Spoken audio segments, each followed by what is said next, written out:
Existe um silêncio estranho que só aparece quando você realmente para e deixa o celular longe, sobrando apenas você olhando para um teto imóvel ou para uma janela escura no meio da madrugada. Aquele momento em que você percebe que não viu o ano passar. Os dias foram passando em silêncio, um atrás do outro, sem marcar muito a diferença entre eles. Então, sem perceber, já é dezembro outra vez, no meio da tarde de uma terça-feira qualquer. E você fica com aquela sensação estranha de que alguma parte da vida escorreu pelas suas mãos, enquanto você estava ocupado demais para notar. Parece menos uma saudade, mais um atraso de percepção, como perceber tarde demais que a vida estava acontecendo ao seu redor, enquanto você passava a maior parte do tempo distraído demais para levantar os olhos, consumido pela rotina e ocupado demais para descansar.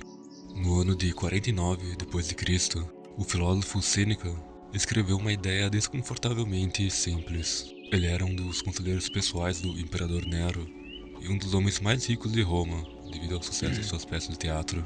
Ele viveu cercado de poder, política, excesso e distração. E mesmo assim chegou à conclusão de que o problema nunca foi a falta de tempo, o problema era a forma como as pessoas entregavam esse tempo sem perceber. A maioria das pessoas acha que está sempre ocupado, trabalhando, estudando, fazendo exercícios ou alguma tarefa de casa. Em vez de perguntar o que eu fiz essa semana, comece a se perguntar como você viveu essa semana. Você vai ver como é difícil responder essa pergunta. Quantas horas você passou rolando uma tela sem saber ao certo o que estava procurando? Quantas vezes você comeu sem prestar atenção no que estava comendo? Quantas tarefas você fez com o celular do lado ouvindo um vídeo? Porque com certeza você não estava se concentrando em assistir o vídeo. Isso é só uma observação superficial de como a maioria das pessoas opera no dia a dia. A luz do celular no escuro tem alguma coisa de hipnótico. Você deita com a intenção de dormir, pega o telefone só para ver uma coisa e de repente se passam 40 minutos e você não sabe ao certo o que viu. Vídeos, posts, notícias que não mudam nada na sua vida. Opiniões de pessoas que você nem conhece sobre os assuntos que amanhã você nem vai lembrar. Você está vivendo a vida de outras pessoas por uma tela de 6.8 polegadas. Nada disso parece errado enquanto acontece. O problema aparece depois, quando você percebe que já passou da hora de dormir e amanhã terá que repetir a mesma rotina novamente. Você está exausto e não fez nem metade daquilo que planejou fazer durante o dia. Então surge a pergunta: para onde foi todo o meu tempo? Sêneca dizia que as pessoas protegem o seu dinheiro com cuidado, mas desperdiçam o tempo, que é a única coisa que ninguém pode devolver. A gente fica bravo quando alguém atrasa 10 minutos, mas entregamos horas inteiras para qualquer estímulo fútil que apareça na nossa frente. Mas entregamos horas inteiras para qualquer estímulo fútil que apareça na nossa frente. E o pior é que entregamos de bom grado, e até pedimos mais. Existe toda uma arquitetura funcionando ao redor de sua atenção, o tempo inteiro. Sons, notificações, vídeos que começam sozinhos, vídeos que nunca acabam, um scroll infinito. Tudo desenhado para reduzir ao máximo o espaço entre o impulso e o próximo. O mais estranho é que quase nunca parece agressivo, parece confortável, natural. Enquanto isso, alguém do outro lado já estudou exatamente quanto tempo leva para você tocar na tela de novo. É como se fosse uma máquina caça-níquel. Você está sempre buscando aquele pico de dopamina, mas por quê? O que você ganha com isso? Alguns segundos fora da rotina, a gratificação barata por ter concluído mais um dia. A questão não é que a tecnologia é malvada, a questão é que em nenhum momento da história o robô de atenção foi tão silencioso, tão confortável e tão bem-vindo como é hoje. A distração sempre existiu, o que mudou é que agora ela tem uma interface bonita e soa como entretenimento. E enquanto você consome, o tempo caminha no mesmo ritmo de sempre, mas a sua percepção de tempo fica distorcida e não percebe o quanto do tempo você desperdiçou apenas olhando para uma tela. Existe um cansaço que aparece mesmo em dias tranquilos. Ele vem daquela sensação de ter passado horas ocupado, pulando de uma coisa para outra, e ainda assim terminar a noite com a impressão de que você não esteve inteiro em nenhum momento do próprio dia. Sempre fazendo duas coisas ao mesmo tempo, sem focar na tarefa e no momento presente. A rotina tem essa capacidade estranha de anestesiar. Você acorda, olha o celular antes de sair da cama, come alguma coisa enquanto assiste outra coisa. Vai para o serviço ou abre o computador. Cumpre o que precisa ser cumprido. Almoça sem parar direito, cumpre mais, volta, janta, assiste alguma coisa que nem vai lembrar amanhã. e dorme. Então repete tudo no dia seguinte. O mais perigoso é que quase nunca aparece um problema enquanto acontece. A rotina encaixa tudo no lugar, organiza os dias, dá aquela sensação de estabilidade. E justamente por funcionar tão bem, você demora para perceber quando começou a atravessar a própria vida no automático. Você não lembra o que olhou no celular logo depois de acordar. Não lembra de 90% dos stories que você viu enquanto estava no ônibus. E muito menos do trajeto. Você deixa de admirar a paisagem, o mundo real, para ver um fragmento da vida alheia que você já terá esquecido da próxima vez que pegar o celular. Sêneca escrevia sobre pessoas que só percebiam muito tarde que tinham atravessado a vida inteira quase sem participar dela. Anos inteiros gastos, correndo atrás das expectativas emprestadas, tentando corresponder ao olhar dos outros, mantendo ocupações que preenchiam o tempo, mas deixavam um vazio difícil de explicar. E no meio disso tudo, quase nunca sobrava espaço para perguntar o que realmente fazia sentido para elas. 2000 anos depois, a distração mudou de forma e o mecanismo é o mesmo. Tem uma diferença entre estar ocupado e estar presente, e essa diferença é enorme, mas no dia a dia ela some. Em algum momento, estar ocupado deixou de ser uma condição da vida adulta e virou uma espécie de prova de valor. A agenda cheia passou a soar como importância, e frases como "estou sem tempo" começaram a servir, não só como descrição da rotina, mas também como uma maneira aceitável de adiar tudo aquilo que exige presença de verdade. As coisas mais importantes quase nunca têm urgência. Elas não interrompem o dia e nem exigem atenção imediata. Ficam ali, quietas, esperando espaço.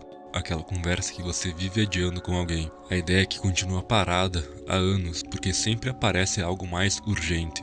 Aquele instrumento que você quer aprender a tocar, ou simplesmente a chance de viver um momento inteiro sem dividir a própria atenção com outras 10 coisas ao mesmo tempo. Nada disso pisca na tela pedindo resposta imediata.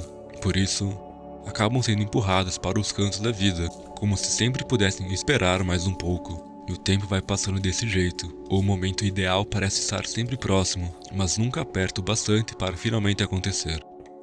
Quando eu tiver mais tempo eu faço. Quando as coisas estiverem melhor. Quando eu resolver isso aqui. Quando eu terminar tal coisa.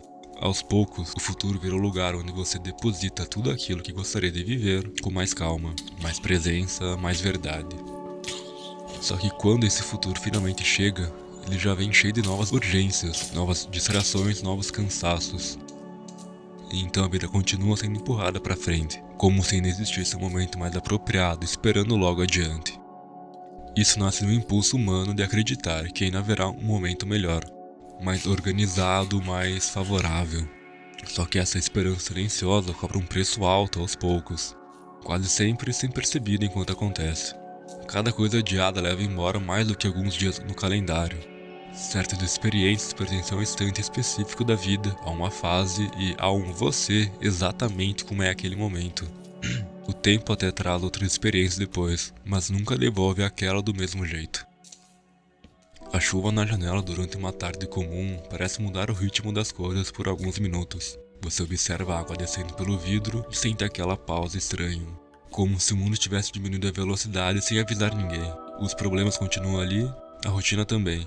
Só que por um instante você consegue enxergar a própria vida com mais nitidez, porque parou de atravessar o dia correndo. É um momento pequeno, silencioso e difícil de explicar para alguém.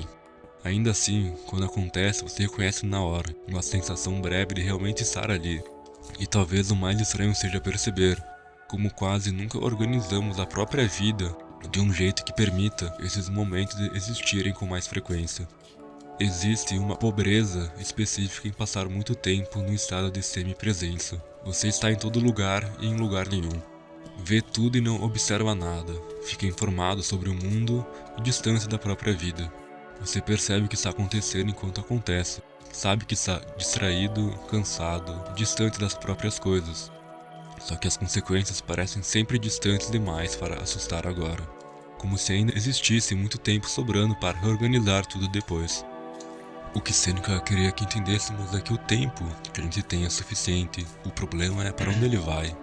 O problema quase nunca está na quantidade de tempo, está no quanto dele você realmente está presente enquanto ele acontece. Presença não tem a ver com abandonar o mundo, sumir das redes sociais ou viver em algum estado permanente de calma impossível. Tem a ver com algo muito mais difícil no cotidiano, conseguir permanecer inteiro dentro do momento em que você já está. sem ficar dividido entre o que ainda precisa acontecer e o que já passou, sem atravessar o momento pensando no próximo estímulo, na próxima tarefa, na próxima distração, só ali encarando o instante como ele realmente é, sozinho com a sua mente.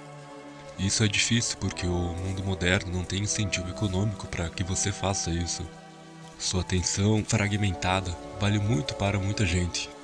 Sua presença plena não vale nada para ninguém a não ser você mesmo. Existe um medo que aparece quando você pensa no futuro. Não exatamente no fim da vida, porque isso ainda parece distante demais para ser compreendido de verdade. O que assusta é imaginar décadas inteiras cheias de atividades, compromissos e correria, e perceber que quase nada ficou marcado de uma forma profunda na memória. Apenas a repetição silenciosa de dias atravessados no automático, rápidos demais para serem realmente vividos enquanto acontece.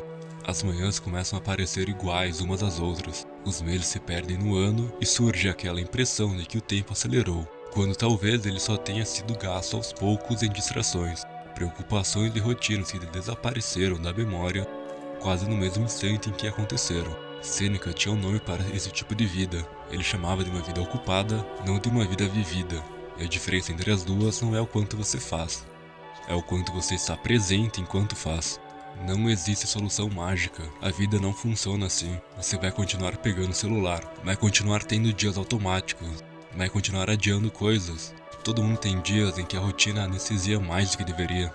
A questão não é eliminar isso, é perceber quando está acontecendo.